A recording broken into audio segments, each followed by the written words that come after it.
This is your Spotlight on Now. I'm Kimberly D'Souza. Now, Finance Minister Colm Imbert announced a reduction in the fuel subsidy and the resulting increase in fuel prices. Now, many have been discussing an alternative to petrol. And with me, I have the president of the Trinidad and Tobago Automotive Dealers Association, Mr. Visham Babwa, and the vice president of the association, Rondell Fields, to do just that. Mr. Babwa, Mr. Fields, good morning, and thanks so much for joining us on Now. Morning. Good morning, and thank you for having us. Now, since the fuel prices have increased, a lot of people have been asking, what is the alternative to petrol? I just wanted to get your views on that. We're going to start with you, Mr. Babwa. Right. We have always been lobbying for hybrid and electric car since 2010, even before the government gave exemption and before they were even thinking about it.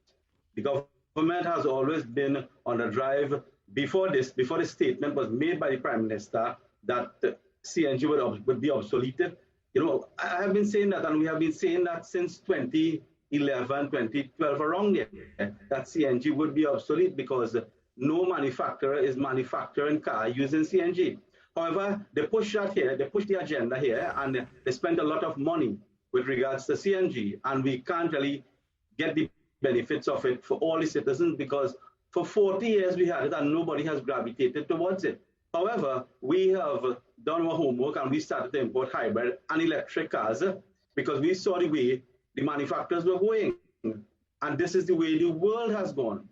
And this is what we have pushed without the support of the government. When we started this, the government was kind of every time you see us are not complaining but lobbying for something, it's trying to hold the government accountable and get them on track to what is happening with the automotive industry. So the real test of this now is that how people will move forward because of the price of liquid fuel and what is happening internationally and everything like that. So the future of the automotive industry, I will say again, it is not CNG, it is hybrid and more so electric because all the manufacturers have stated that they are moving away from liquid fuel, from internal combustion engine vehicles, and they are going to hybrid, and then they will phase away with hybrid, and they are going full electric.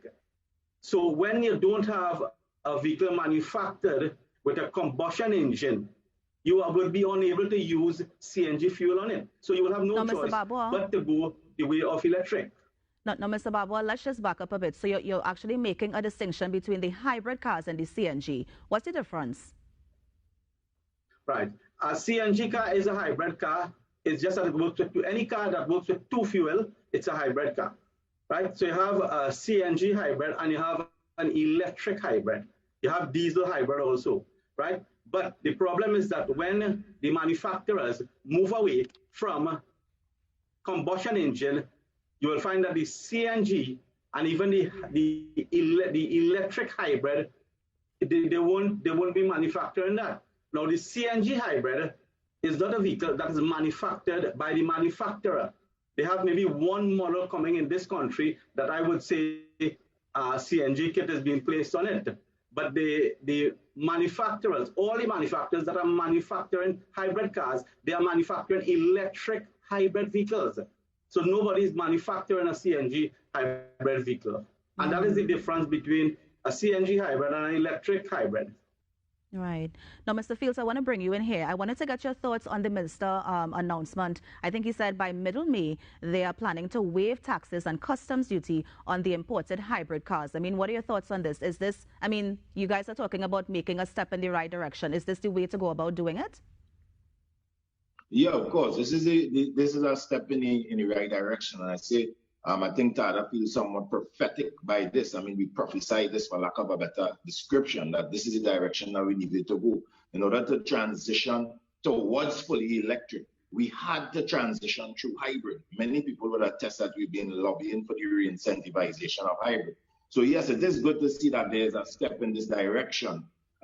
What we did see is that an announcement was made where the kilowatts was mentioned, the limiting of the kilowatts. And it's something that we've also ventilated and highlighted, that it must return to the way that it was before, and the limitation must only stand when it comes to the CC rating. The kilowatts should not be in any way limited, because then on the other hand, we have the fully electric vehicle that has no limitation on the kilowatts. So it makes no sense to put a limitation on the kilowattage for the hybrid vehicle.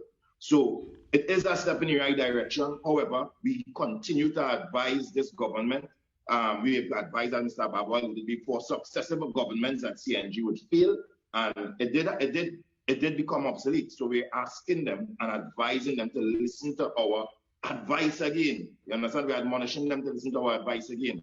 What we need to focus on as well is the age of permissibility. There needs to be adjustments. The suggestion by the finance minister was 3 years. You understand? We are saying that we need this to be increased possibly to around 6 years because we are in an auction-driven market. And when the auction settles, you want to ensure that a hybrid car is now more affordable than a gasoline car, or else people are just going to purchase the gasoline car over the hybrid car again.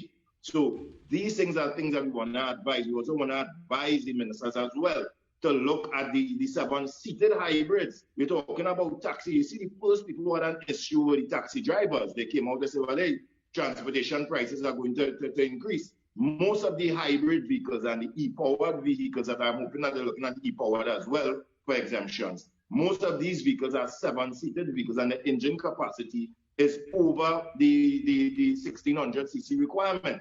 So we are looking or hoping that, hello? Yeah, so Mr. Fields, I was just about to ask, so if it is the minister is giving a range that we may not be able to import, I mean, what then can we import? And I mean, what kind of cost can we look forward to if we have to import the ones that are under the new policy?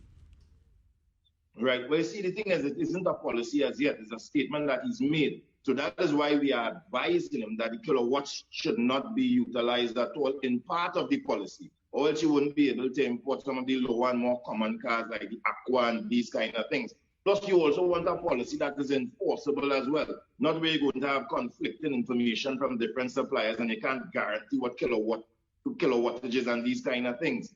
So generally, the point I was making is so important when it comes to transportation. We need special exemption, particularly even if they say if it's for hired purpose, for those 7-seated vehicles like the Serenas, the Toyota Voxes, the Toyota Prius, that taxi drivers will utilize, so we can get the taxi driving population to then now transfer from fully gasoline vehicles that they're currently using to hybrid vehicles, and they themselves later transition into the electric vehicle as well. So there must be some concession made and put in place specifically for that age or taxi driving purpose, so that we can see that there's fuel consumption savings on that side. So hopefully the cost to the consumer traveling, the traveling population, will not be impacted to the levels we've seen it's going to be. Right. Now, Mr. Babu, I'm going to come back to you. Mr. Fields just mentioned some of the recommendations. Is the association seeking consultation with the Minister of Finance? And can you give us some more of the recommendations as we move forward? We have always been seeking consultation. We have literally been begging for consultation. But with this minister, we have never even gotten a response when we send letters, and they are not consulting with us. This is why they continue to make these mistakes and leave the citizen at a disadvantage without the proper advice, right? Since we have been the one pioneering this hybrid and electric vehicle I'm telling you about in this country, we have never had a meeting with the finance minister. So when the finance minister made this announcement that he was going to give exemption on hybrid cars, and then I saw that where he had a motor CC and an engine kilowatt, immediately, by just looking at this, I know something was wrong with it, because you cannot get a hybrid vehicle with a 85 kilowatt motor, right?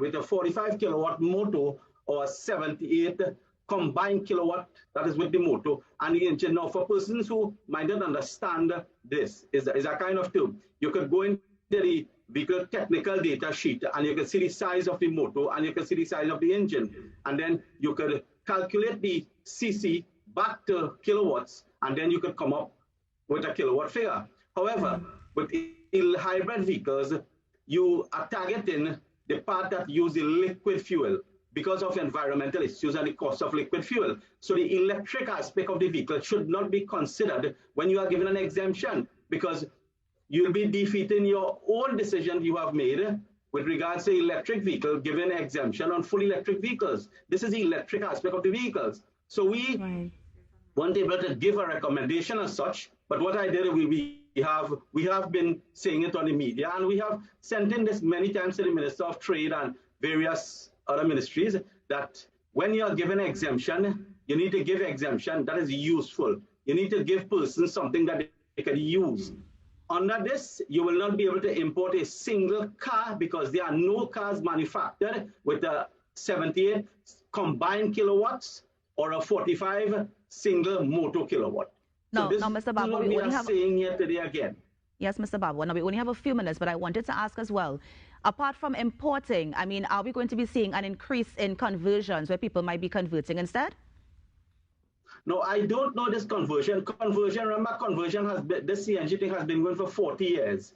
Everything was given for free. They have spent hundreds of millions of dollars. Maybe you might see an uptick. I heard the people from the CNG, every time we come on and we try to promote this, they would come on and they would say they have 100% uptick. And I'm surprised by the statement that was made, because 2 weeks after the minister made the statement of increase in fuel price, I saw they said that they have so much increase in sales of CNG. Now you have to take this propaganda as something that is easy to be spread, and people do it for different purposes. If you have a certain amount of CNG vehicles already in the country, in a matter of 2 weeks, how much more could you sell, or how much more installation could you do in 2 weeks? You could not have done so much installation that to increase the volume sale by this large amount that they were speaking about. Maybe if they say they have an interest in it, and people will be interested in it. We are not against CNG, you know. It's just that what we were lobbying all the time for is that the amount of money that has to be spent to put infrastructure down, and it will be obsolete. So it makes no sense to waste the taxpayers' money, spending hundreds of millions of dollars to put this physical infrastructure down, and then in a matter of 5 or 10 years, it is obsolete. So we have to be very careful how we spend the taxpayers' money and who is the beneficiary of this. Right. Now, Mr. Fields, I want to bring you in quickly because we only have a few minutes. Now, we are talking about the increase in prices, but I know that we can also look at the entire public transportation system as a whole. And the topic or the conversation about the rapid rail has made its way back into the population. What are your thoughts on this? Do you think the rapid rail might be a feasible option?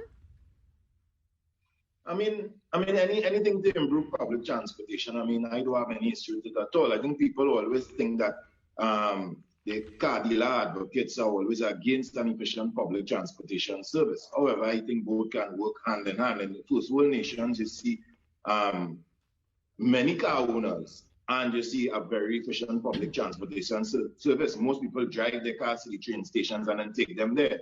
So, I mean, I think both will find its place. I think particularly, though, when we're dealing with public transportation, we must ensure that no matter what it is, whether it's a rapid rail or subway system or whatever, it must be safe also.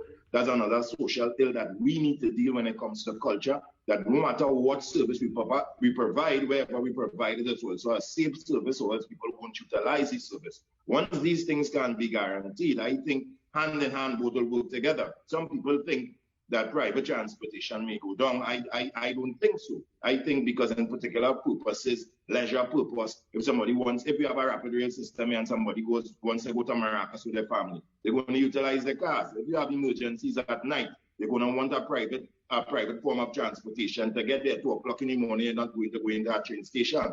So I think that safe public transportation service, I don't think it will be a great competing agent to private transportation, where it may impact private car usage. I don't think it will impact to any great significance among private car ownership, because as I said, people will still want a level of autonomy to be able to go to do things with leisure and also be able to go for emergency purpose, have private transportation. Right. So, and Mr. Fields, finally, I know that the organization is lobbying for hybrid, but why can't we go from straight petrol to electric? Or what do we need to put in place first before that is done? First of all, the cost is the problem, because even with all the concessions, it's still, it's not affordable to the average man, to the people who would need the middle class consumer, who would need to make that transition, the public servant, the teacher, these people who would need to make this transition, it's unaffordable, even with all the concessions in place at this point in time. So cost is a factor, and then infrastructure is another factor as well. There needs to be more charging stations way across the, and this is what we're saying. Had we taken up electrification a lot earlier, instead of putting on possibly CNG pumps all over the place, we'd have been putting on charging points all over the place. But these are things now, I mean, that need to be done now. And I think at this point in time, because the hybrid vehicle is self-charging, it is the perfect thing to transition through until we have the infrastructure in place, until we start to see the cost of this new technology of electric vehicles start to come down and become more affordable. So within the next, I would say 5 to 10 years, possibly just off of my head, we may start seeing people going away from the hybrid and going into the fully electric vehicles. Some have already started. Mr. Fields, Mr. Babwa, thanks so much for joining us and just giving us your thoughts, of course, on the future of electric cars. May I just say one thing before we leave? You have about 30 seconds, Mr. Babwa. Go ahead quickly. Right, yes. With this rapid rail, we need to understand the cost to put this rapid rail down and the cost to maintain it. Currently, we cannot maintain the roads of Trinidad and Tobago. So we have to be careful with maintenance of the system because the maintenance cost is extremely high, and we have to look at that. You put a system down, and then you have to charge people extreme. Are you going to subsidize it? How much is going to subsidize by? And we end up in a situation where we are with the fuel. So all these are things that must be considered. The stakeholders must be considered. We must have a discussion before these things take place, and we have a system that goes down, and then we end up with something that is run down and it's unable to use, and hundreds of millions or billions of taxpayers' dollars again would have gone down the drain. Thank you, Mr. Babwa. Thank you, Mr. Babwa, and thank you, Mr. Fields, for joining us on Now. Have a great day. Thank you. And that was Mr. Fields and Mr. Babwa, the President and Vice President of the TNT Automotive Dealers Association. You're on the Now Morning Show. We're going to take a break and be right back. Stay with us.